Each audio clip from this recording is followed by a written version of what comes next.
क्या आपने कभी उस आवाज को सुना है जो भीड़ के शोर में भी साफ सुनाई देती है? क्या आपने कभी वो सपना देखा है जो आपकी नींद नहीं, आपकी आत्मा को जगा दे? ये कहानी है एक ऐसी लड़की की जो अपने भीतर की खालीपन को भरने के लिए जब मंदिरों के चक्कर काटती रही तो एक आवाज ने धीरे से कहा, मैं हूं रास्ता, सत्य और जीवन। ये कहानी एक ऐसे मोड़ पर ले जाएगी जहां धर्म सिर्फ परंपरा नहीं बल्कि जीवन और मृत्यु के बीच का पुल बन जाता है। पारंपरिक दीवारों के पीछे की लड़की आराध्या का जन्म उत्तर भारत के एक कट्टर हिंदू परिवार में हुआ था। उसका घर एक ऐसा स्थान था जहां हर सुबह मंत्रों की गूंज और अगरबत्तियों की खुशबू से होती थी। उसकी मां तुलसी को जल चढ़ाती, पिता पूजा पाठ के बाद ऑफिस जाते और आराध्या बस सब कुछ चुपचाप देखती।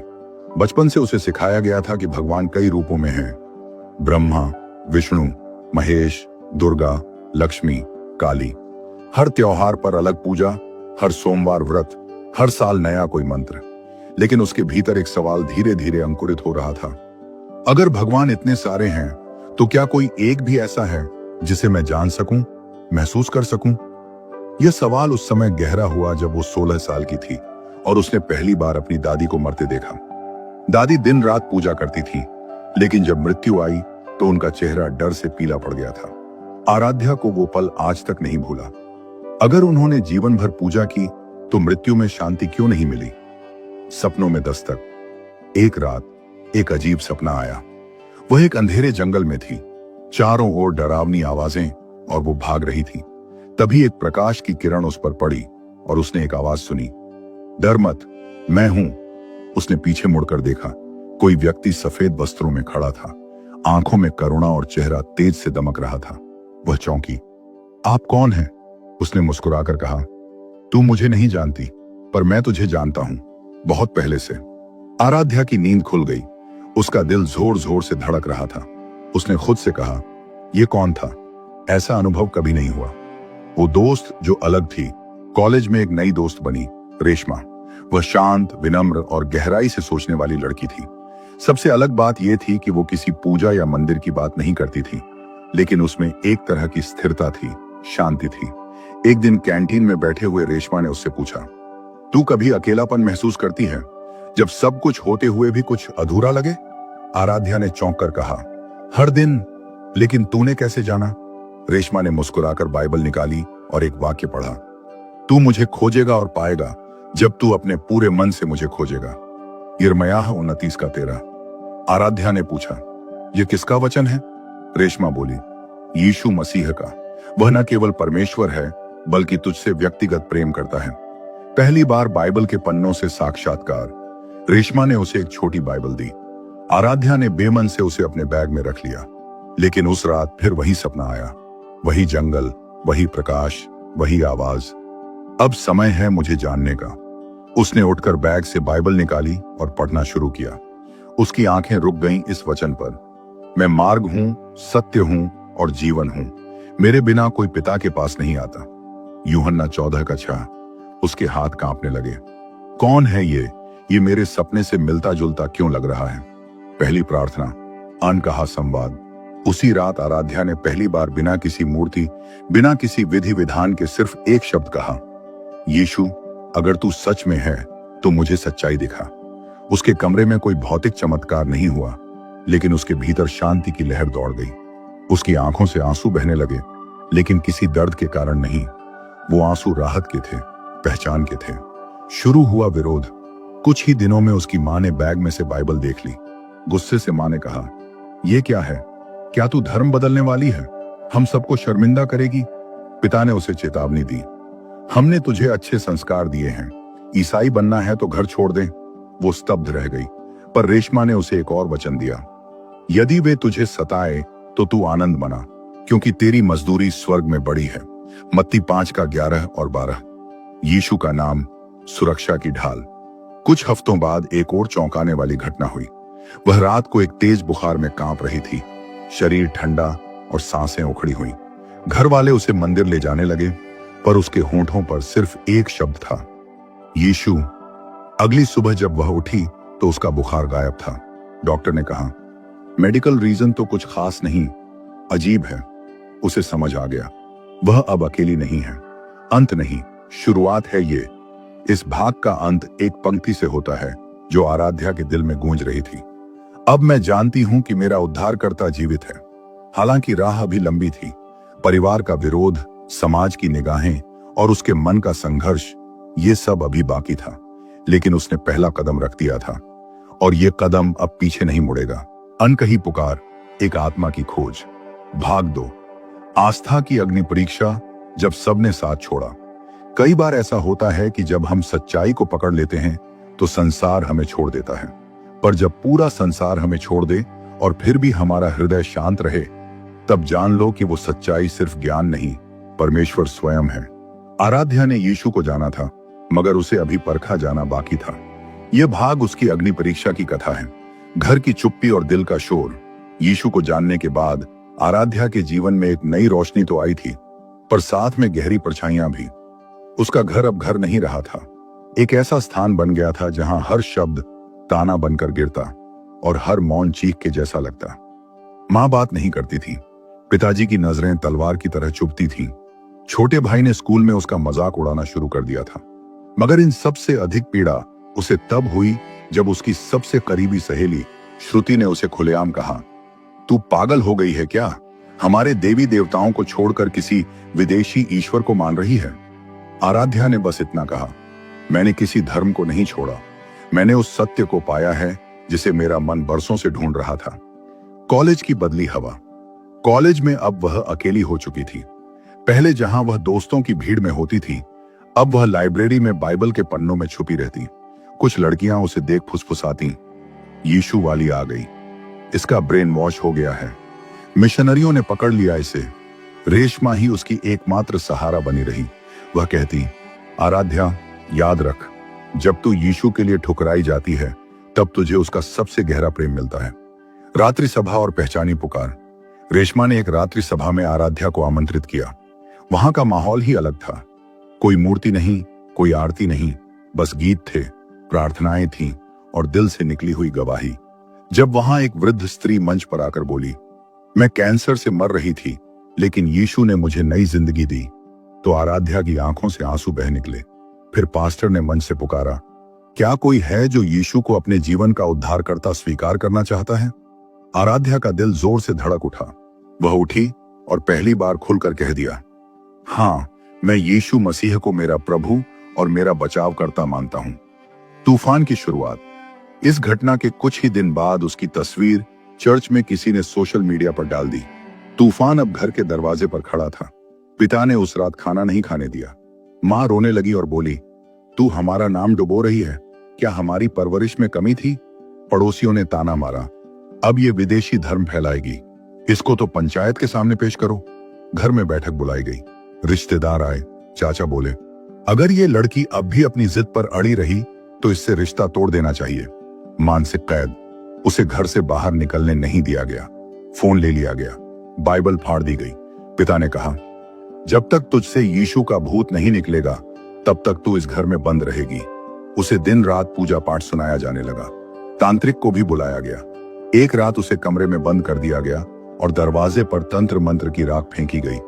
पर अंधकार के बीच भी वह हर रात एक ही प्रार्थना करती, यीशु, तूने मुझे नहीं छोड़ा, मैं भी तुझे नहीं छोड़ूंगी। उसकी आंखें बंद होती और उसे फिर वही स्वप्न आता, सफेद वस्त्रों में खड़ा वही व्यक्ति और उसका वचन, धन्य हैं वे जो धर्म के कारण सताए जाते हैं। मोक्ष की बारिश। एक रात जब बारिश बहुत जोर से हो रही थी, उसका मन बहुत भारी हो गया। उसने जमीन पर गिरकर पुकारा, यीशु, या तो मुझे मुक्त कर या मुझे अपने पास बुला ले। तभी खिड़की खुली और एक ठंडी हवा कमरे में आई। उसे ऐसा लगा मानो कोई उसके कंधे पर हाथ रख रहा हो। अगली सुबह वह किसी तरह अपनी मां से कहने में सफल हुई, बस एक बार मुझे चर्च जाने दो, एक बार। मां ने कहा, ठीक है, एक बार, लेकिन उसके बाद सब कुछ छोड़ना पड़ेगा। वह जानती थी यह एक बार आखिरी नहीं होगा। पूर्ण समर्पण। उस रविवार आराध्या चर्च पहुंची। वह सबसे पीछे बैठी। भजन चल रहा था, तू ही मेरा सच है, तू ही मेरा रास्ता। वह फूट फूट कर रो पड़ी। पास्टर मंच से बोले, आज प्रभु कहता है, मैं तुझे कभी नहीं छोड़ूंगा, न तुझे त्यागूंगा। वह उठ खड़ी हुई और सामने जाकर अपने घुटनों पर गिर पड़ी। उस दिन उसने जीवन भर के लिए समर्पण किया। उसने कहा, प्रभु, चाहे मेरी दुनिया मुझे छोड़ दे, लेकिन अब तू मेरा संसार है। नया नाम, नया जीवन। उसी महीने आराध्या ने जल बपतिस्मा लिया। नाम वही रहा, लेकिन पहचान बदल गई। अब वह यीशु में नई सृष्टि थी। शरीर पर समाज के ताने थे, लेकिन आत्मा पर परमेश्वर का हाथ था। अंत की नहीं, फिर एक नई शुरुआत की आहट। आराध्या जानती थी कि यह अभी अंत नहीं है, संघर्ष अभी और आएंगे। पर अब वह अकेली नहीं थी। अब उसमें आत्मा का सामर्थ्य था और यीशु का प्रेम। भाग 3, सत्य की खातिर सब कुछ खोना। आराध्या अब मसीह में नई बन चुकी थी, लेकिन यीशु को स्वीकार करना एक बार का फैसला नहीं था। यह हर दिन का युद्ध था। विश्वास को सिर झुकाकर जीना सबसे आसान होता, पर उसने सिर उठाकर जीना चुना। अब सामने थी सबसे कठिन परीक्षा, जब उसके करियर, उसकी पहचान, यहां तक कि उसका भविष्य, सब पर सवाल उठने लगे। कॉलेज की आखिरी सीढ़ी और पहला क्रॉस, बीए का अंतिम वर्ष चल रहा था। क्लास में सबसे होशियार मानी जाने वाली आराध्या को यूनिवर्सिटी टॉप करने की पूरी उम्मीद थी, लेकिन अब उसके नाम के आगे एक और पहचान जुड़ गई थी, कन्वर्टेड। प्रोफेसर शर्मा, जो पहले उसकी प्रतिभा के प्रशंसक थे, अब तटस्थ हो गए थे। उन्होंने कई बार व्यंग्य किया। कभी रामायण पढ़ती थी, अब बाइबल। देशभक्ति कहां गई? कुछ सहपाठियों ने उसे नोट्स देना बंद कर दिए। कॉलेज के मैगजीन में उसका नाम लिस्ट से हटा दिया गया, बस इसलिए कि वह अब एक ईसाई थी। रेशमा ने समझाया, यीशु ने कहा था, वे तुझे मेरे नाम के कारण सताएंगे। ये परीक्षा उसी सत्य की गवाही है। नौकरी का सुनहरा सपना और टूटती उम्मीदें। कॉलेज खत्म होते ही आराध्या ने एक मल्टीनेशनल कंपनी में इंटरव्यू दिया। उसका रिज्यूमे शानदार था, इंटरव्यू भी बेहद अच्छा गया। एचआर ने कहा, आप बस हमें चाहिए। लेकिन 3 दिन बाद मेल आया, we regret to inform you. Reshma के जरिए उसे पता चला कि इंटरव्यू पैनल में बैठे एक स्थानीय व्यक्ति ने टिप्पणी की थी, हम हिंदू मूल्यों वाली लड़की चाहते हैं, यह तो चर्च जाती है। आराध्या को समझ आ गया कि अब उसके लिए काम का मतलब सिर्फ हुनर नहीं, बल्कि संघर्ष भी बन चुका था। समाज की अदालत। एक दिन मोहल्ले के बड़े बुजुर्गों की बैठक बुलाई गई। विषय था धर्म बदलने वाले युवाओं का सामाजिक बहिष्कार। आराध्या के पिता को खड़ा किया गया और कहा गया, आपकी बेटी मोहल्ले के बच्चों को भी बिगाड़ेगी। अगर आपने कदम न उठाया तो पूरा परिवार बहिष्कृत होगा। पिता ने गुस्से में कहा, मैंने उसे बेटी मानना ही छोड़ दिया है। उसकी मां फूट फूट कर रोई। आराध्या को बुलाया गया। वहां 50 से अधिक लोग थे। एक बुजुर्ग ने सवाल दागा, क्या तू इस भीड़ के सामने कह सकती है कि तू अब भी उस ईसा को मानती है? आराध्या ने भीड़ की आंखों में देखा और धीमे मगर स्थिर स्वर में कहा, हां, मैं यीशु को जानती हूं और उसी को मानती हूं। सन्नाटा छा गया और फिर उछली एक आवाज, इसे मोहल्ले से बाहर करो। रिश्तों की राख। सबसे गहरा घाव तब लगा जब आराध्या की चचेरी बहन नेहा, जो उसकी बचपन की साथी थी, ने शादी के कार्ड से उसका नाम हटा दिया। फोन पर कहा, तू अब हमारे धर्म की नहीं रही, इसलिए हम तुझसे नाता तोड़ते हैं। उस दिन आराध्या ने अपने कमरे में जाकर खिड़की के सामने बैठकर देर तक रोया, लेकिन फिर बाइबल खोली और पढ़ा, मेरे कारण यदि कोई तुझसे बैर करे तो तुझे आशीष मिलेगी। मत्ती 5:44। प्रेम और प्रस्ताव। एक और अग्नि परीक्षा। एक युवक अंकित, जो कॉलेज में आराध्या को पसंद करता था, उसने शादी का प्रस्ताव दिया। अंकित एक उच्च वर्गीय प्रतिष्ठित परिवार से था। उसने कहा, मुझे तेरी आस्था से कोई समस्या नहीं, तू शादी के बाद भी अपने हिसाब से पूजा कर सकती है। पर उसकी मां ने शर्त रखी, हमारे कुल में ईसाई बहू नहीं चलेगी, शादी करनी है तो चर्च छोड़ना होगा। आराध्या के सामने जीवन की सबसे भावनात्मक परीक्षा थी। उसने 3 दिन प्रार्थना में बिताए। चौथे दिन उसने अंकित को बुलाकर कहा, तू मुझे पसंद है, पर मैं उस परमेश्वर को नहीं छोड़ सकती जिसने मुझे अंधकार से बाहर निकाला। अंकित ने कहा, तेरा तो दिमाग फिर गया है। अकेलापन और आत्मा की गहराई। दिन बीतते गए, न कोई नौकरी, न कोई साथी, और अब तो परिवार भी नहीं। एक दिन आराध्या ने पहाड़ों की ओर एकांत में जाने का निश्चय किया। वहां एक रिट्रीट सेंटर में कुछ दिनों तक मौन और प्रार्थना में रही। वहीं एक रात उसने एक ऐसा अनुभव किया जिसने उसे पूरी तरह बदल दिया। उसने सपने में यीशु को देखा, वही आंखें, वही आवाज, आराध्या, जब तू सब कुछ खो देती है तब तू मुझे पूरी तरह पा लेती है। वह चौंक कर उठी, लेकिन अब उसका हृदय किसी भी डर से मुक्त था। पहचान की वापसी, यीशु के कारण, कुछ हफ्तों बाद उसे एक गैर सरकारी संगठन से कॉल आया। हमें ऐसे किसी की जरूरत है जो युवाओं को प्रेरित कर सके। आपके बारे में किसी ने बताया। वहां जाकर उसने पहली बार खुलकर अपनी गवाही दी। उसकी कहानी ने कई युवाओं को प्रभावित किया। वह प्रार्थना में कहा करती थी, प्रभु मुझे उपयोग कर, भले ही टूटे हुए पात्र की तरह ही क्यों ना हो। अब वह एनजीओ के साथ जुड़कर गरीब बच्चों को पढ़ा रही थी और मसीह का प्रेम बांट रही थी। अंत नहीं, नई ऊंचाई की शुरुआत। आराध्या अब समाज में उसी सत्य के साथ खड़ी थी जिसे एक समय सबने नकारा था। उसकी आंखों में दर्द था लेकिन आत्मा में चमक। उसने लिखा, मैंने दुनिया को खो दिया लेकिन खुद को पाया यीशु में। दुनिया जिसे ठुकरा देती है उसे परमेश्वर उठाता है अपने उद्देश्य के लिए। भाग 4। जिसे दुनिया ने ठुकराया परमेश्वर ने ऊंचा उठाया। कुछ लोग ऊंचाई पर अपने बल से पहुंचते हैं, कुछ को परमेश्वर वहां ले जाता है ताकि दुनिया जान सके कि यह उसकी योजना थी, न कि मानव सामर्थ्य। आराध्या जिसे समाज ने ठुकरा दिया अब उसी समाज के बीच यीशु के प्रेम की गवाही बनकर खड़ी होने जा रही थी। सेवा की शुरुआत, मिशन में बुलावा। आराध्या अब वह एनजीओ चला रही थी जो गरीब बच्चों को शिक्षा देती थी। वहां काम करते हुए एक दिन एक विदेशी महिला मिशनरी सिस्टर मेरी आई। उन्होंने आराध्या को देखा और कहा, तुम्हारी आंखों में वो चमक है जो मैंने उन लोगों में देखी है जिनकी आत्मा अग्नि में तप चुकी है। सिस्टर मेरी ने प्रस्ताव रखा, हमारे पास उत्तर भारत के पहाड़ी क्षेत्रों में एक मिशन है जहां कोई जाने को तैयार नहीं, क्या तुम चलोगी? आराध्या ने कहा, मैं वहीं जाऊंगी जहां यीशु मुझे भेजेगा। हिमालय की पुकार, गवाही की बर्फ में आग। उसने अपना बैग पैक किया, एक बाइबल, कुछ कपड़े और एक छोटा सा क्रॉस। हिमालय की तलहटी में बसे गांव मुनगारी में उसका पहला पड़ाव था। यहाँ ईसाइयों को विदेशी एजेंट माना जाता था। पहले दिन ही गांव के मुखिया ने पूछा, क्या तुम बच्चों को धर्म बदलना सिखाने आई हो? आराध्या ने मुस्कुराकर जवाब दिया, नहीं, मैं तो उन्हें प्रेम देना और पढ़ना सिखाने आई हूं। धीरे धीरे लोग उसकी निस्वार्थ सेवा से प्रभावित होने लगे। वह बच्चों को पढ़ाती, बीमारों के लिए दवा लाती और अकेले वृद्धों के साथ बैठकर प्रार्थना करती। पहली गवाही, जब एक जीवन बदल गया। एक 10 साल की लड़की मीरा जो जन्म से गूंगी थी, हर दिन आराध्या की कक्षा में सबसे आगे बैठती थी।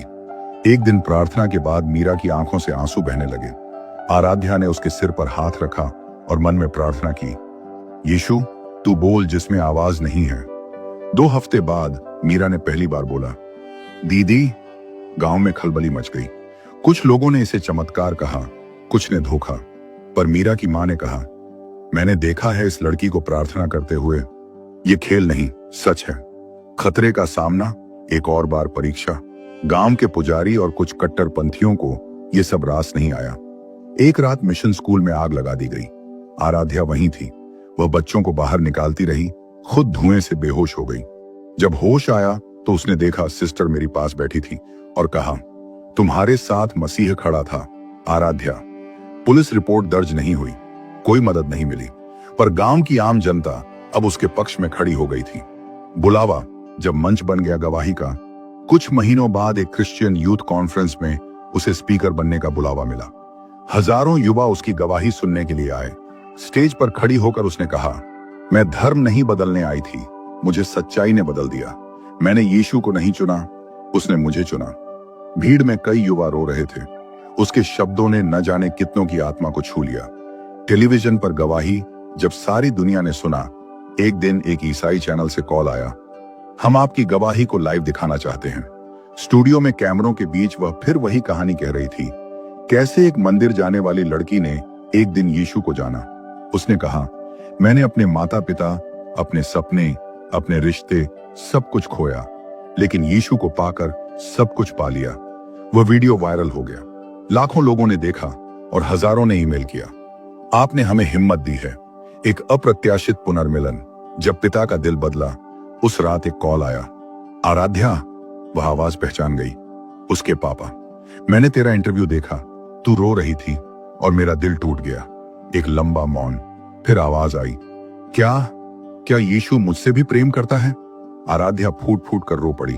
उसने कहा, पापा, उसने तो मेरे लिए क्रूस पर जान दी, आपके लिए भी दी है, घर वापसी, लेकिन अब गवाही के साथ। अगले महीने वह अपने गांव वापस गई। पहली बार उसके परिवार ने उसे गले से लगाया। मां ने कहा, तेरे विश्वास ने हमें भी यीशु की तरफ मोड़ दिया। वहीं उसके बचपन का मंदिर अब वीरान था, लेकिन उसके घर में बाइबल थी। पड़ोसी आते और सुनते कि कैसे यह लड़की अब गांव की प्रेरणा बन गई है। अंत नहीं, परमेश्वर की योजना अभी बाकी है। आराध्या अब भारत भर में गवाही देती है। हर जगह उसका एक ही वाक्य होता है, मैं ठुकराई गई थी, लेकिन यीशु ने मुझे थामा और ऊंचा उठाया। अब अंतिम भाग में हम देखेंगे कि कैसे आराध्या की कहानी सिर्फ एक गवाही नहीं, बल्कि एक मिशनरी आंदोलन की शुरुआत बन जाती है। यह भाग दिखाएगा कि कैसे आराध्या की व्यक्तिगत गवाही एक राष्ट्रव्यापी आंदोलन का रूप लेती है, और कैसे उसकी पहचान अब सिर्फ एक बदली हुई आत्मा नहीं, बल्कि यीशु के लिए जलती एक मशाल बन जाती है। भाग 5। अब मैं जीवित नहीं, मसीह मुझ में जीवित है। कुछ गवाहियां सुनाई जाती हैं और कुछ जी जाती हैं। आराध्या अब सिर्फ अपनी कहानी नहीं बता रही थी, वह एक जीती जागती गवाही बन चुकी थी। उसका जीवन अब खुद एक सुसमाचार था, जिसे लोग सुन नहीं, महसूस कर रहे थे। एक नया आगाज, जब गवाही एक आंदोलन बनी। कॉन्फ्रेंस, इंटरव्यू, चर्च यात्राएं। आराध्या देश भर में यीशु की महिमा बांट रही थी। पर एक दिन एक युवा ने पूछा, आप तो मंच पर हैं, हम क्या कर सकते हैं? उस दिन आराध्या को एहसास हुआ, यह सिर्फ उसकी कहानी नहीं थी, ये एक पीढ़ी की पुकार थी। उसने एक नया कदम उठाया, अलाइव मिशन की शुरुआत की, एक आंदोलन जो युवाओं को सुसमाचार का वाहक बनाता। अब यह उसकी गवाही नहीं, सबकी गवाही बन गई थी। हर शहर, हर दिल जब मशालें जलने लगी, अलाइव मिशन ने छोटे शहरों, गांवों, कॉलेजों और चाय की दुकानों तक यीशु के प्रेम को पहुंचाया।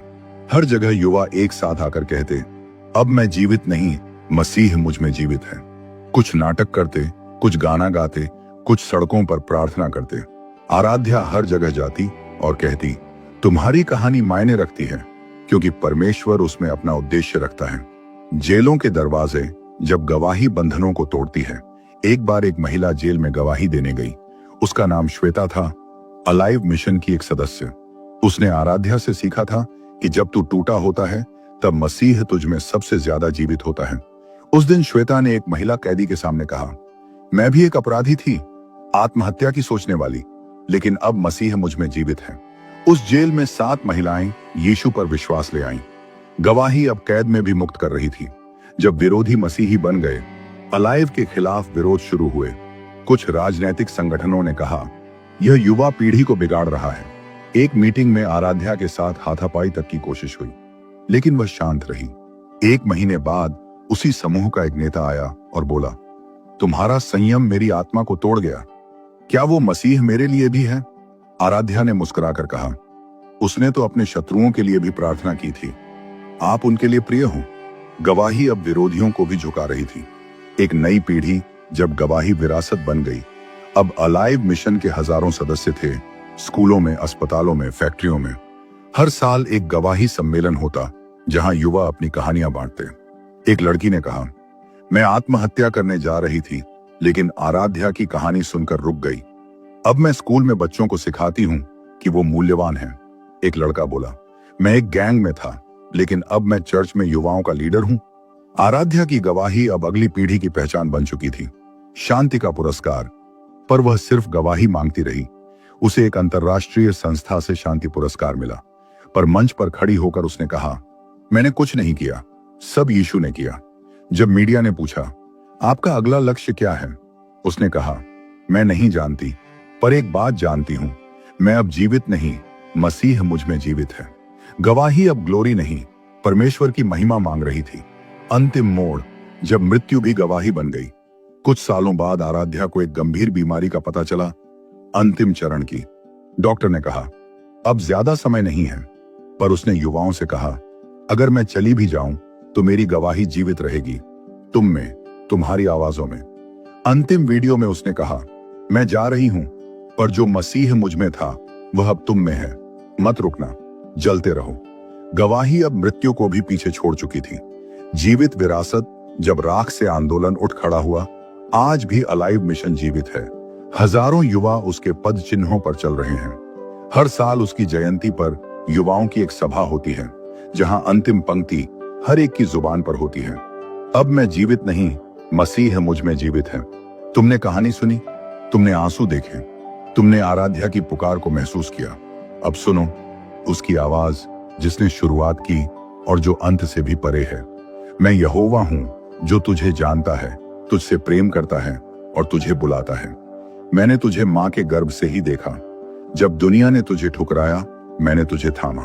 तू अनचाहा था पर मेरे लिए चुना हुआ। जब तू मां के गर्भ में आकार भी नहीं ले पाया था, मैंने तेरा नाम अपनी हथेली पर लिखा। क्या एक मां अपने बच्चे को भूल सकती है? अगर वह भी भूल जाए तो मैं तुझे नहीं भूल सकता।